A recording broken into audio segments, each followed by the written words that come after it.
I'm Rory Vickers. I'm a camera assistant / trainee, and I've been doing it professionally now for a year and a half, nearly 2 years at this point. Yeah, the industry's a strange beast. Initially, when you start out the free work and all that and meeting the right people, I found that people can be particular in the way they work, the way they talk on set and things like that. Everyone has their own little kind of style in the way they do things. Yeah, the industry's not an easy place.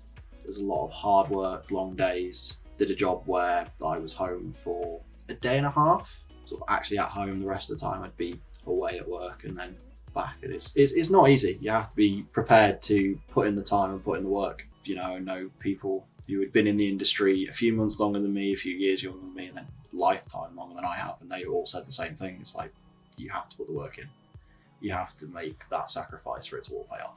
My worst experience has also already been mentioned, which was a feature film that we were promised the world on. You know, we got all this money, we got 2 weeks into production, and the exec turned round after being interrogated basically, and said, "I've got no money." So that was horrendous. That was a real sort of, you know, oh, okay, I've got this much time now where I don't have work. Fortunately, I was able to pick up some live TV, stuff like that was enough to keep things ticking over.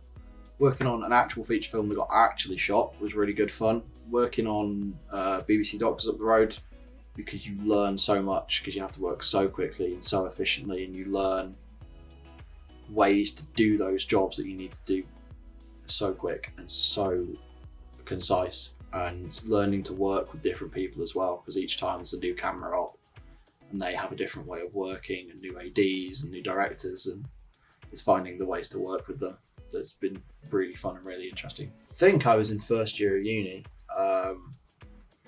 and a friend of mine who's a camera lighting man for 35 years at this point, I think, just needed an extra pair of hands on a job. Said, "Look, I can't pay you, but I'm pay for your travel and your food and all that." I was like, "Yeah, great." He handed me a Sony F55. I'm like, "There you go, set that up."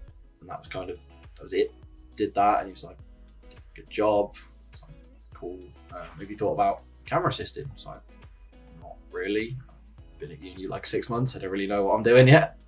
And he said, "Well, look for those kind of things, because it might be right for you." And then sort of actual first ACing experience was a third year film here at BCU.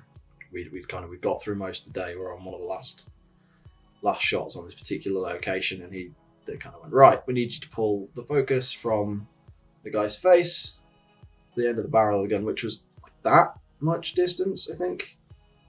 Yeah, something like that. But being at like f1.2 or something silly like that, it's quite a big throw on a stills lens. Getting that right and nailing that was like oh, okay, no, I really enjoy this. This is where I want to be. That was really satisfying. It's kind of just led on from there. Low budget, no budget stuff for the year, and then it's now starting to pay off, and I'm starting to get jobs that, hey, the industry it's evolving, especially technology is evolving in a way that makes our lives easier. Kit's becoming more readily available. You know, the technology is better. Stay ahead. I mean, it's just a case of learning as much as you can, whether that's from the people you work with who are more experienced, or going online, reading things, watching tutorials on certain things. You know, those things that really kind of pay off when someone can go, "Oh, do you know how to do this?" And you go, "Yes, I can." And you do it first time. And, you know, it's a lot of making the right impression with what you know. Don't expect anything, because no one's going to give you anything for free. You're going to have to work. It's going to be hard. There's going to be times where you've not worked for a week or months at times, and you'll be sat there going, "Okay, what am I doing? Is this worth it?" And then a job will come along, and they'll pay you well, and it'll be nice, and people will be great, and you'll go, "Actually, yes, this is worth it. This is where I want to be."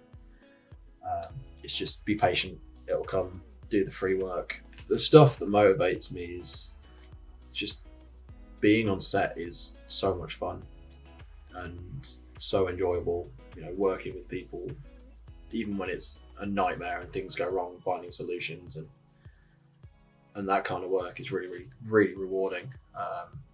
And that's kind of the reason I do it, is it's rewarding, and you get such a sense of achievement when you get to the end of a shoot or a feature or even if it's a week-long job. When you get that final day and that wrap is called, it's a beautiful moment of everyone just going, "We did it! Yay!" And yeah, it's how rewarding it is in the industry when everything goes right that makes it worth it. In terms of stuff for the future, I just want to keep working, work on more, work on bigger, and work on better.